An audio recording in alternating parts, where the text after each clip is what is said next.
my children, and you shall hear of the midnight ride of Paul Revere. On the 18th of April in 75, hardly a man is now alive who remembers that famous day and year. He said to his friend, "If the British march by land or sea from the town tonight, hang a lantern in the belfry arch of the North Church Tower as the signal light, one if by land and two if by sea, and I on the opposite shore shall be, ready to ride and spread the alarm through every Middlesex village and farm, for the country folk to be up and to arm." Then he said, "Good night," and with muffled oar, silently rowed to the Charleston shore.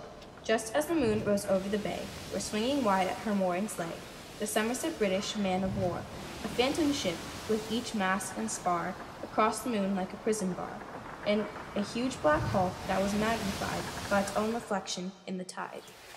Meanwhile his friend through alley and street wanders and watches with eager ears, till in the silence around him he hears the muster of men at the barrack door, the sound of arms and the trample of feet, and the mustered tread of grenadiers marching to their boats on the shore. Then he climbed the tower of the Old North Church by wooden stairs with stealthy tread to the belfry chamber overhead, and startled the pigeons from their perch. On sombre rafters round he made masses of moving shapes of shade, by the trembling ladder steep and tall to the highest window in the wall, where he paused to listen and look down a moment on the roof of the town, and the moonlight flowing over all. Beneath in the churchyard lay the dead, in a night encampment on the hill, wrapped in silence so deep and still that he could hear like a sentinel's tread the watchful night wind as it went, creeping along from tent to tent, and seeming to whisper, "All is well." In a moment only he feels the spell of the place in the hour and the secret dread of the lonely belfry in the dead, for suddenly all his thoughts are bent on a shadowy something far away, where the river widens to meet the bay, a line of black that bends and flows on the rising tide like a bridge of boats. Meanwhile, impatient to mount and ride, booted and spurred with a heavy stride, on the opposite shore walked Paul Revere. Now he patted his horse's side, now gazed at the landscape far and near, then impetuous stamped the earth, and turned and tightened his saddle girth. But mostly he watched with eager search the belfry tower of the Old North Church, as it rose above the graves on the hill, lonely and spectral and somber and still. And lo, as he looked on the belfry height, a glimmer then a gleam of light. He sprang to his saddle, the bridle he turned, but lingered and gazed till full on his sight a second lamp in the belfry burns. A hurry of hoofs in a village street, and a shape in the moonlight, a bulk in the dark. And beneath from the pebbles in passing a spark, struck out by a steed flying fearless and fleet. That was all, and yet through the gloom and the light, the fate of a nation was riding that night.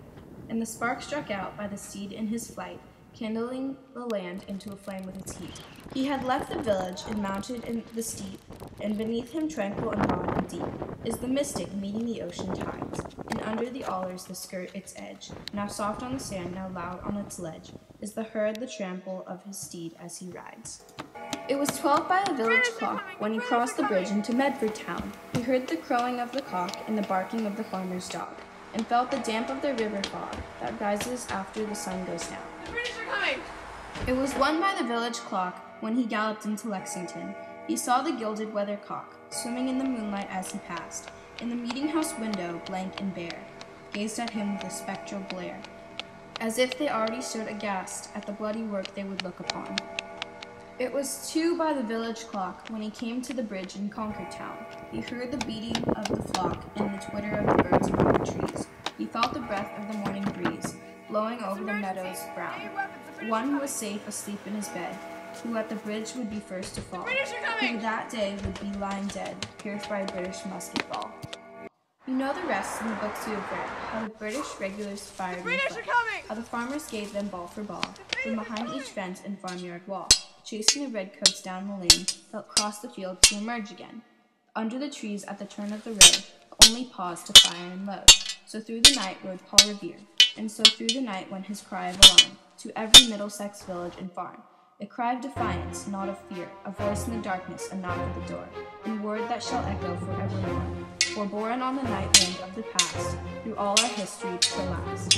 And